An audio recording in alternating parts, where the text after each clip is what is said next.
Déjenme saludar al maestro Jaime Hernández, también uno de los hombres que ha exhibido a Loret, que fue el que dijo, le voló el copete así, cuando soltó el cañonazo a aquel tanque, el maestro Jaime Hernández, corresponsal de guerra, corresponsal mexicano en el extranjero, décadas en el periodismo y gran amigo de Sin Censura. Mi querido Jaime, empezamos ya desde muy temprano. ¿Cómo andas? No, muy buenos días a los dos caballeros. Es increíble, ¿no? Ya empezó el nado sincronizado con Cedillo. Cómo se ve que lo que ha dicho la presidenta tiene muchísima razón. La oposición y todos estos comentócratas, medios, organizaciones adláteres ya han comenzado a sumarse a esta estrategia. Y hoy mismo tenemos a Loret de Mola, tenemos a Reforma publicando esta noticia de que Ernesto Cedillo, fíjate nada más, es la temeridad de Ernesto Cedillo, propone una auditoría recíproca del FOBAPROA, pero también de los gastos que ha realizado la 4T en obras de infraestructura. Dice el temerario, el osado de Ernesto Cedillo, que todas las obras de la 4T están plagadas de irregularidades. ¿De dónde se saca esta, ahora sí que de dónde se la sacó Ernesto Cedillo? No sé, o sea, lo que pasa, yo supongo que Ernesto Cedillo ya está también en este plan de la mejor defensa es el ataque, y como sabe que se le viene encima toneladas de mierda, no solamente por el FOBAPROA, por los crímenes del pasado, por las alianzas con el narco, que el maestro Paco Cruz se ha encargado de documentar antes que nadie. Entonces yo creo que dice, pues, ¿cómo le hacemos para distraer al personal? Pues pongamos la historia de que hay que hacer una auditoría a la 4T, sí, que sinvergüenzas, ladrones, ¿no? ¿Se acuerdan de esas famosas novelas de antaño, ¿no? Al ladrón, ¿no? Para tratar de distraernos, ¿no? Con el verdadero criminal, el verdadero ladrón que ha sido Ernesto Cedillo, el que, por cierto, ojalá que le quiten su pensión, queridos amigos. Yo creo que este personaje nunca se imaginó que su regreso se iba a ver marcado precisamente por esta larga lista de por todas las afrentas del pasado que le cantó la presidenta Claudia Sheinbaum. Dice, está así, cabrón, pues órale, vámonos, vamos a revisar el FOBAPROA, a ver cómo le hacemos, a quién le salen más cadáveres del armario, a ver a quién le salen más cochinadas, porquerías. Qué temerario, insisto. ¿Qué les parece esta decisión de una auditoría recíproca de Ernesto Cedillo? No, no, no. Hoy amanecimos con muchas ocurrencias de Ernesto Cedillo. Y al paso que vamos, los odiadores de César Gutiérrez Priego van a decir, se usó inteligencia artificial en lo que va a mostrar Manuel Pedrero, ¿eh? O terminarán muchos defendiendo, así como están de locas las cosas, a Ricardo Salinas Pliego por esto del Televisa Leaks. Estoy viendo que Ricardo Salinas Pliego está siendo señalado también de ser víctima de estas campañas negras armadas desde Televisa. Espero que le quede claro que nosotros no armamos campañas negras, que no hacemos nada sincronizado para afectarlo o afectar a sus empresas. Ya se está dando cuenta los que sí hacen esas campañas negras. Pero bueno, Ricardo Salinas Pliego dice sobre los Televisa Leaks, no tengo mucho que decir al respecto. Era lógico que son campañas negras, la mayoría de ellas ordenadas desde el mero arriba para dañar a los que no nos doblamos. Ah, cabrón, también está responsabilizando a Andrés Manuel López Obrador de esto, de lo de Televisa Leaks. Por favor, hombre. Siempre supimos que eran campañas negras y seguramente ustedes también, pero así es esto de ser líder en tantos ramos. Uno causa envidias, ja, ja, ja, dice Ricardo Salinas Pliego. Ay, por cierto, se le tiró en contra a Fernández Noroña, a Gerardo Fernández Noroña, dice que no mame perroña. Si al primer recargoncito que le puse y le recordé cuando pedí ayuda para su proyecto me bloqueó y salió corriendo, ¿cuál derecho de réplica, pues? Díganle que si es muy hombrecito me desbloqueé. Esto luego de que Gerardo Fernández Noroña hiciera referencia al comportamiento de Ricardo Salinas Pliego y sus señalamientos de un régimen dictatorial. En la oposición son culebras, dijo Gerardo Fernández Noroña, y bueno, ya le anda pidiendo réplica Ricardo Salinas Pliego. Como odian algunos de la 4T a Noroña, no vaya a ser que se vayan también a poner del lado de Ricardo Salinas Pliego, pero bueno, algunas cositas que van quedando por ahí. Eh, y por cierto, solo por no dejar, porque si no se me hace cáncer, Dolia Esteves desde Estados Unidos. Imperdible, dice. Ernesto Zedillo acusa a AMLO y a Sheinbaum de sustituir una joven democracia por una tiranía a través de reformas que eliminan contrapesos e instituciones independientes del Ejecutivo en este duro pero acertado texto en letras libres. Anda de promotora de Zedillo, Dolia Esteves. Y cosas peores vendrán, Paco Cruz. Seguimos dándole vuelta a esta mesa de diálogo. Vicente Jaime, fíjate, Vicente, que Jaime mencionó algo bien importante. La nota de reforma en la que pide a la 4T auditorías recíprocas. ¿Por qué da esta nota reforma? Eso es bien interesante. En 1997 y 1998, cuando estaba caminando la socialización de las pérdidas de los banqueros, de empresarios, de políticos, había evidencias muy sólidas de que Reforma estaba dentro del FOBAPROA. Y Zedillo le hizo muchos favores al periódico Reforma. Así que, ¿por qué el periódico Reforma hoy le da esta primera plana, no la principal, pero es primera plana, a Ernesto Zedillo Ponce de León? Pues porque Reforma, en 97-98 había evidencias de que iba a entrar al FOBAPROA. Sí, de que iba a entrar al FOBAPROA y de que por lo menos en esa época Zedillo le iba a hacer un favorzote cercano a 200 millones de pesos. Así que así se las gastaban, no solo entregaban recursos a periodistas, a periódicos, sino que en su momento había evidencias de que cerca de 200 millones de pesos de Reforma iban a entrar a FOBAPROA, y ahí tienes el pago de favores. El pago de favores, claro, son mismo proyecto, neoliberal, todo, pero esa nota que es irracional, auditoría recíproca, ¿de qué? El gobierno es Claudia Sheinbaum Pardo. Ernesto Zedillo Ponce de León no es nada. Es un pobre imbécil, literalmente hablando, un ladrón, un tipo que dejó que unos cuantos, lo ha dicho la presidenta, lo hemos dicho, que unos cuantos asaltaran al país.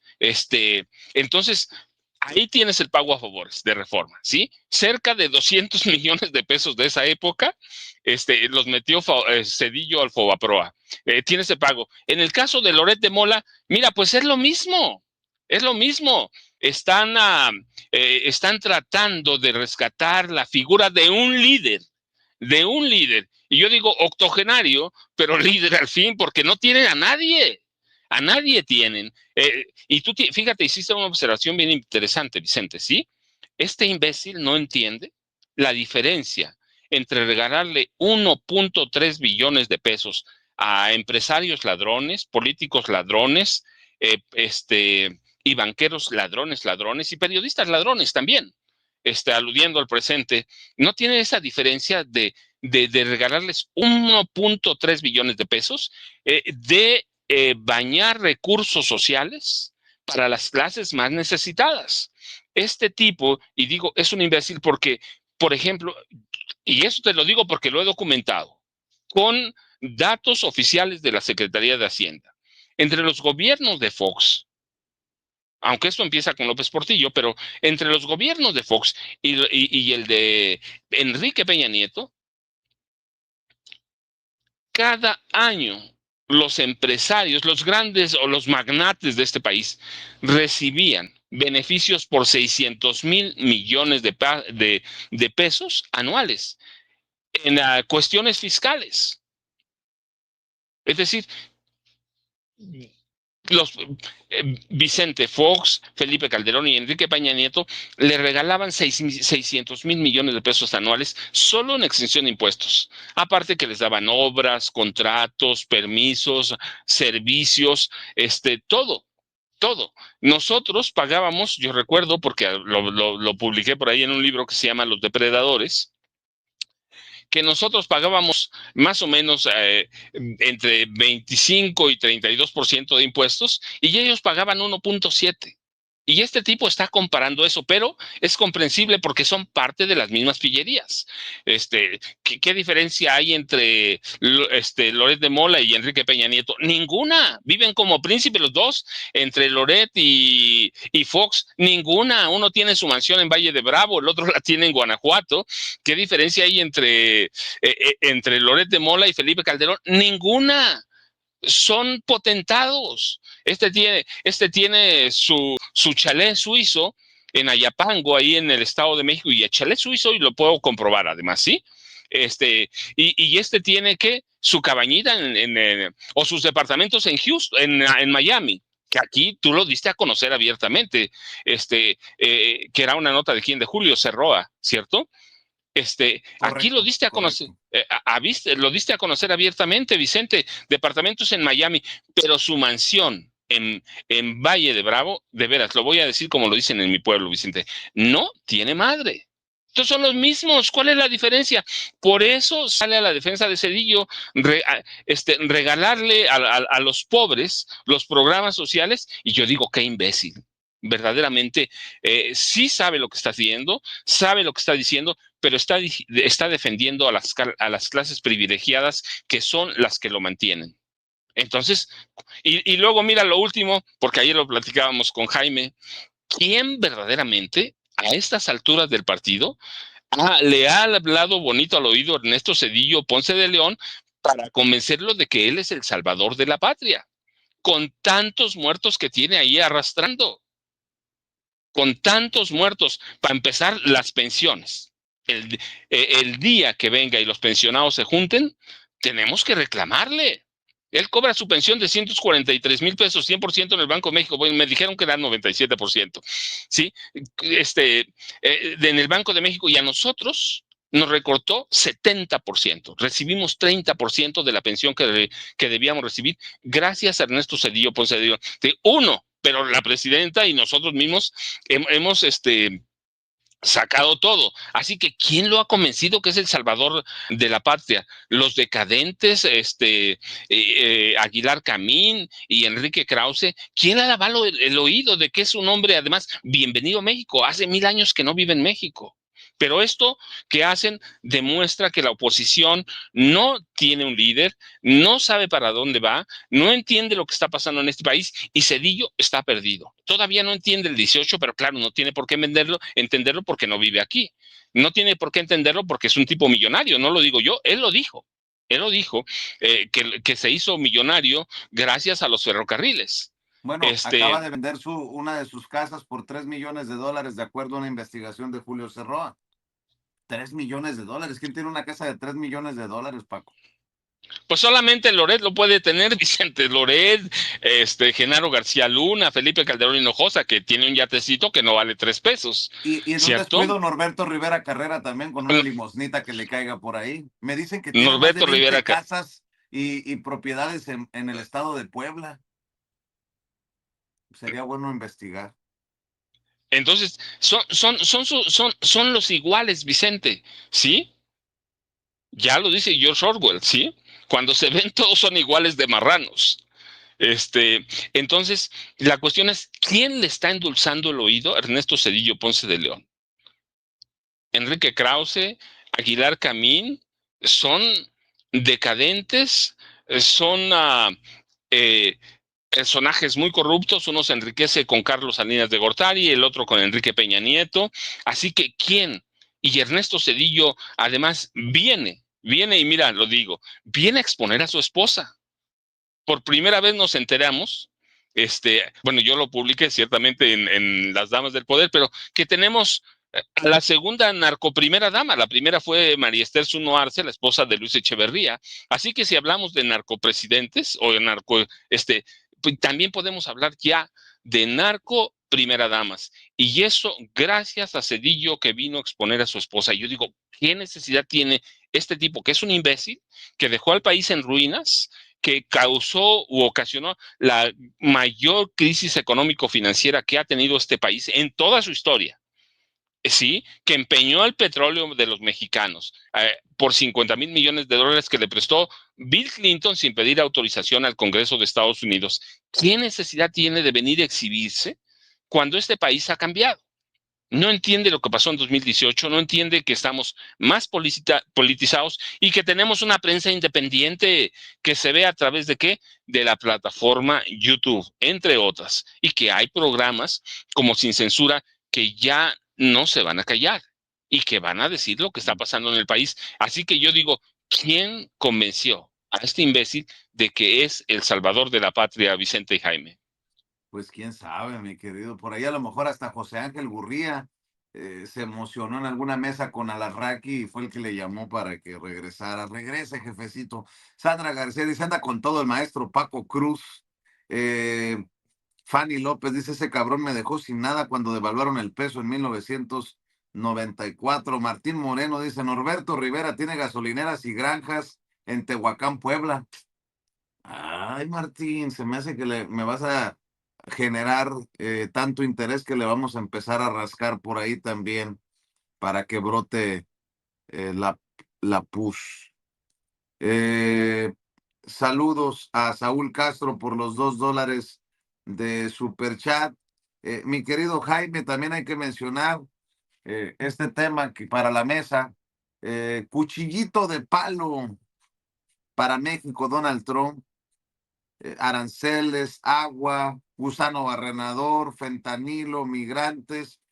Y anoche la oficina del representante de comercio de Estados Unidos incluyó a México en su lista de vigilancia prioritaria en el tema de propiedad intelectual. Anoche, por cierto, se publicó una entrevista de esas lamentables de Donald Trump, sosteniendo que el muchacho que fue enviado a la cárcel de máxima seguridad de Bukele, presuntamente por error, traía tatuado lo del Mara Salvatrucha 13, MS-13, cuando le dice al reportero, pero eso fue photoshopeado, no es real, se encabrona Donald Trump y arremete contra el periodista. Y los de acá en México dicen, censura, censura. No le aguantarían el paso a Donald Trump, pero bueno, cada quien que lidie con lo que tenga. Mi querido Jaime, avanzamos rumbo a la mañanera en unos minutos que encabezará la presidenta. Avanzamos porque este rosario de datos y señalamientos que ha habido contra México, esta guerra de estúpida de Donald Trump contra México, uno de sus principales aliados, México ha actuado desde una lealtad impecable, a pesar de que Estados Unidos nos ha puesto no sé cuántas trabas, obstáculos, nos ha mentido en la cara, nos ha dicho que desde el gobierno de López Obrador ha dicho que iba a ayudar al gobierno de México para invertir más en Centroamérica, para evitar este éxodo migratorio, y en lugar de todo eso ha incumplido todas sus palabras, no ha hecho nada para detener realmente el tráfico de armamento, todo lo contrario, los republicanos han casi desmantelado a esta agencia de ATF, que es la Agencia para el Control de Tabaco y Tráfico de Armamento, la han reducido a su mínima expresión. En fin, Estados Unidos ha actuado desde una deslealtad impresionante. Y a esta lista, curiosamente, se suma, porque ya saben que todo forma parte de este concierto, ¿no? Todos están en la misma partitura. ¿Se acuerdan cuando el Fondo Monetario Internacional advertía que México estaba abocado a caer en la recesión en el último reporte? Pues, ¿qué creen? Que resulta que México no va a caer en recesión, y esto lo están reconociendo Bloomberg, dice, México se salva de panzazo en la recesión, son datos del INEGI, El INEGI dice que la economía mexicana creció un 0,2% el primer trimestre del 2025, según la estimación oportuna del PIB publicada este miércoles, el 30 de abril. El PIB de México venció por un pelito de rana los pronósticos de los analistas consultados por Bloomberg, ¿no? Y todos, el Fondo Monetario Internacional, habían vaticinado una contracción del 0,4% del PIB para México entre enero y marzo, y nada de todo esto ha ocurrido. ¿Qué ha pasado? ¿Por qué los más negros augurios, desde que estaba Andrés Manuel López Obrador, todo el mundo decía, no has adquirido créditos como si lo ha hecho Argentina, te va a ir de la chingada, te va a ir de la chifusca, mano. Tu economía te vas a encaminar, y el modelo económico que introdujo López Obrador no solamente le daba, revertía todos estos negros augurios, y México conseguía crecer por la estrategia económica, política que ha aplicado. Y yo creo que nuevamente el gobierno de México le está dando una lección a estas instituciones como el Fondo Monetario Internacional, como las calificadoras, que vaticinaban lo peor, lo peor, lo peor. Así es que a pesar de esta embestida de Donald Trump, ayer, por cierto, Donald Trump cumplió 100 días, se fue a Michigan, fíjate, se va a Michigan, que es la cuna de la industria automotriz. Pero antes de irse para celebrar en un meeting sus 100 primeros días, ¿qué es lo que hace?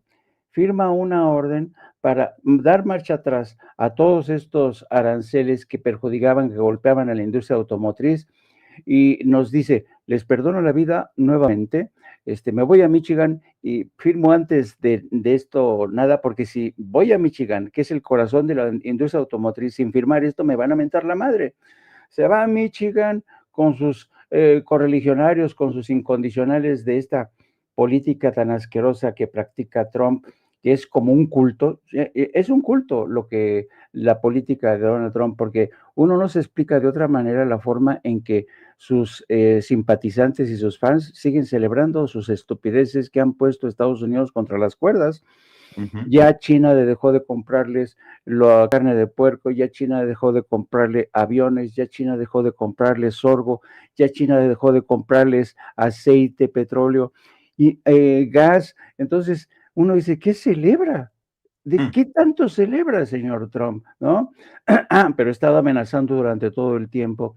Así es que yo creo que Trump dijo, no, mejor firmamos este decreto, este orden, para retirar estas aranceles que afectan sobre todo a la industria automotriz, de automotriz y de autopartes, que son las que tocan más a México. Y sabes, además, lo que el cara dura, ¿sabes el cara dura lo que hizo? Lo que hizo fue durante este evento, le dijo a su gente, la inflación está resuelta, ya no tenemos inflación, ciertamente nos está costando trabajo, pero la culpa de todo la tiene Jeremy Powell, es el presidente del Banco Central de Estados Unidos. Ya agarró a Jeremy Powell de chivo expiatorio para tratar de echarle la culpa de todas las porquerías, las estupideces que ha hecho. Así es que, por más que tengamos a un bullying que desde Estados Unidos nos está embistiendo a cada rato, la economía de México, la astucia del gobierno mexicano a la hora de maniobrar y operar su economía, han desmentido todos estos negros augurios. Qué bueno de verdad que tenemos al frente del gobierno a gente como Claudia Sheinbaum y todo su equipo, todo su gabinete frente a la Secretaría de Hacienda, que realmente lo están haciendo estupendamente, teniendo en cuenta las circunstancias tan adversas. Claro. Celso Rodríguez nos envía $5 de superchat. Dice, por culpa de Cerdillo, miles emigramos a Estados Unidos en el 95. Saludos desde California, trío de gigantes. Gracias, Celso, por tan bonito piropo. Gracias también a Capitán Román Pacheco. Por cierto, nuevamente le ha respondido Cedillo con una carta a la presidenta Claudia Sheinbaum Pardo. Es otra carta. Y dice, la presidenta Sheinbaum sigue incurriendo en calumnias e insultos para evitar enfrentar su grave responsabilidad como cómplice de la muerte de la democracia mexicana y la construcción de un Estado policial con el que más pronto que tarde los mexicanos que no acepten el nuevo régimen de tiranía con partido hegemónico como en los viejos tiempos serán silenciados y reprimidos. Trata de anular a un mensajero de la noticia de la muerte de nuestra democracia, un servidor, suponiendo que así se distraerá la atención de las felonías contra la democracia cometidas por López Obrador, su partido y demás cómplices.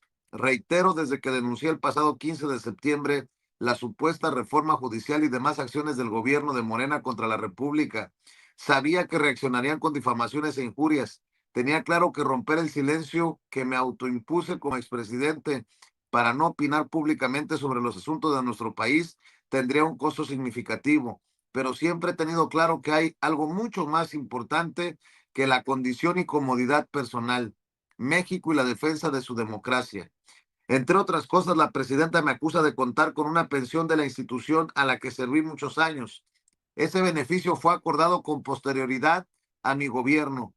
Al determinarlo, la institución cumplió con lo dispuesto en la ley que la regula y supongo que ese acuerdo reconoció los servicios que presté a la misma.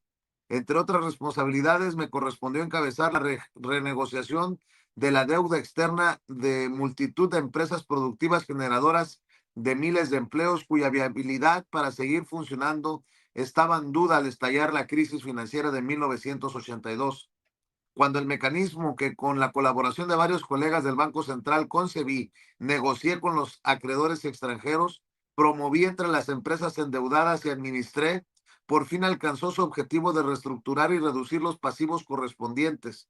El mecanismo fue debidamente liquidado y pudo entregar a las finanzas públicas un remanente por varios miles de millones de dólares. A diferencia de otros instrumentos y empresas estatales, el FICORCA, que así se conocía dicho mecanismo, generó utilidades y no costos al Estado mexicano.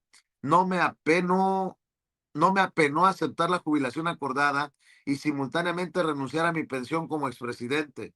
En retrospectiva, fue una decisión acertada. Al llegar López Obrador a la presidencia de manera arbitraria y grosera, dispuso la cancelación de las pensiones, la seguridad y cualquier apoyo administrativo conferidos a los expresidentes del país. Ante la insidiosa e ilegal referencia a la presidenta Sheinbaum a mi pensión del Banco de México, cabe demandarle que aclare con todo detalle el fundamento jurídico y el costo de los enormes beneficios que goza López Obrador en su simulado retiro con cargo al erario público. El ocultamiento de esta información seguramente ayudó a tomar la decisión de desaparecer al Instituto Nacional de Transparencia. La presidenta insiste y está en su derecho en el tema del rescate bancario que formó parte de la respuesta a la crisis financiera que tuvo que enfrentar mi gobierno. Que lo haga, pero sin incurrir en falsedades ni calumnias. También pudiera ocuparse en pensar qué haría ella de enfrentar el riesgo de quiebra del sistema bancario y con ello de la economía del país. Confío en que aún a costa de la popularidad personal tomaría graves decisiones para evitar esa quiebra y asimismo cumplir con la ley que protege los depósitos bancarios sin reparar en el oportunismo de quienes gustan de lucrar políticamente de cualquier circunstancia. Estamos esperando ya la mañanera. Asimismo, quiero insistir que como se hizo con el rescate del sistema bancario, vea ella misma que se realicen auditorías independientes y profesionales de la destrucción del aeropuerto a medio terminar para la zona metropolitana de la Ciudad de México, la refinería de Dos Bocas y el Tren Maya. Se debe saber cuánto costaron y qué beneficios se perdieron con esos caprichos de López Obrador. Es lamentable que la presidenta siga defendiendo la extinción del Poder Judicial Federal independiente y profesional, sin duda con aspectos mejorables, para sustituirlo por otro integrado mediante una farsa vergonzosa de elecciones con jueces que serán empleados e incluso familiares de quienes controlan a los poderes ejecutivo y legislativo, y peor aún, como ya está siendo acreditado, individuos vinculados al crimen organizado. Esa es una pedrada para César Gutiérrez Priego, lo que demuestra que podría estar la mano de Cedillo detrás de esa campañita negra. Al consumarse este criminal engaño, quedará liquidada la democracia mexicana y Morena tendrá todos los instrumentos para coartar los derechos fundamentales de los mexicanos, como ha venido sosteniendo desde el pasado septiembre, y reiteré en el artículo en Letras Libres donde explico la gravedad del atentado que ha sufrido la República, firma Ernesto Zedillo Ponce de León, el expresidente priista de México. Mi querido Paco, mi querido Jaime, no sé si quieran cerrar con un breve comentario relacionado a esta otra hipócrita y sinvergüenza, cínica carta de Ernesto Zedillo antes de irnos a la mañanera, Paco. Vicente, mira, pues Zedillo debe estar marcado por la historia de este país, porque no solo él dice fobaproa, la devaluación, las matanzas, las masacres, el apoyo que recibió del cártel de Juárez, la forma en que la esposa, el suegro y los cuñados manejaron el cártel de Colima. Es decir, es un hombre sinvergüenza que verdaderamente no tendría por qué aparecerse en este país. Y yo, ya sabes, Vicente, @ Paco Cruz Jiménez en X, antes Twitter, Francisco Cruz Jiménez en Facebook. Y nos vemos al rato, Jaime y Vicente, aquí estoy pendiente por cualquier cosa. Claro que sí, recuerde, de 7 a 9, Jaime, Paco y Norman Pearl en el canal de YouTube de Norman Pearl. Pero después de Sin Censura y de Toño Ruiz, recuerda, a las 2 de la tarde, 14 horas, No Apto para Cínicos con el maestro Jaime Hernández. Me pedías la palabra, Jaime. No, es que ya te veía venir, porque siempre dices el duelo de bastones. Ya te veía venir, ya te veía venir. En lugar de espadas son bastones. No, yo nada más quería apuntar. Miren, no saben, de verdad, en serio, y yo creo que la gente de Sin Censura lo aprecia mucho. Cuando pasan este tipo de cosas, cuando estos pelafustanes como Zedillo vienen con sus ocurrencias, qué fortuna tenemos de tener una memoria, porque en muchos sentidos la memoria de Paco Cruz es nuestra memoria. Y qué bueno que contamos con un auditor de ese horror del pasado también como Paco Cruz. Yo de verdad, qué bueno, bendito que tengamos a personajes como Paco Cruz que dicen, sí, güey, y te acuerdas de esto y esto y esto y esto y esto. Es increíble. Yo de verdad creo que qué importante es preservar, hay que cuidar muchísimo al maestro Paco Cruz. Yo ya decidí no denunciarlo por todos los maltratos del gallo Brian, porque dijo, no, pues, ante estos favores que le está prestando a la nación. Y por otro lado, quería decirles que, ¿saben qué? Yo realmente digo, ¿por qué coño no juzgamos en su momento a todos estos expresidentes? Yo creo que fue un error táctico del presidente López Obrador, que todavía vivía con esta cultura de no hagan olas, vamos a mirar hacia adelante. Esto demuestra que los dejamos vivitos y coleando, y no puede ser que esta gente que sigue realmente aferrado a sus intereses, a las prácticas de la política del pasado, aliándose con la mafia que tenemos incrustada en medios de comunicación, el Poder Judicial. Yo creo que de verdad no deberíamos de perder la oportunidad de juzgar a estos expresidentes, porque fue uno de los principales reclamos en las elecciones del 2018. Y muchas gracias, querido Vicente, como siempre, te mando un abrazo. Y Le mando un querido abrazo. @Jaime Journo en lo que era Twitter, ahora X. Ahí pueden encontrar a Jaime Hernández, y a las 14 horas en No Apto para Cínicos en YouTube, ¿no? Sí, así es. Paco, gracias, Jaime. Vamos al Y rato. solamente voy a decir, este Poder Judicial podrido fue el que también metió la mano en la consulta para el juicio de los expresidentes. Acuérdense que este Poder Judicial podrido, la Suprema Corte de Justicia de la Nación, manoseó el texto de la consulta popular, que lo hizo tan rebuscado que la gente ni entendía. Y estoy de acuerdo, el presidente Andrés Manuel López Obrador algún día tendrá que aceptar que fue un error táctico el haber dicho que votaba en contra, que estaba en contra del juicio de los expresidentes, que él iba por un punto final, porque pues regresó Zedillo con ruido, porque no se ha ido Fox, porque no se ha ido Calderón. Pero bueno, mi querido Jaime, mi querido Paco, ya vamos a empezar con la mañanera. Cuídense mucho, muchas gracias. Gracias a Yolanda Vázquez, gracias a Kelly X, a Carlos Ramos Pérez.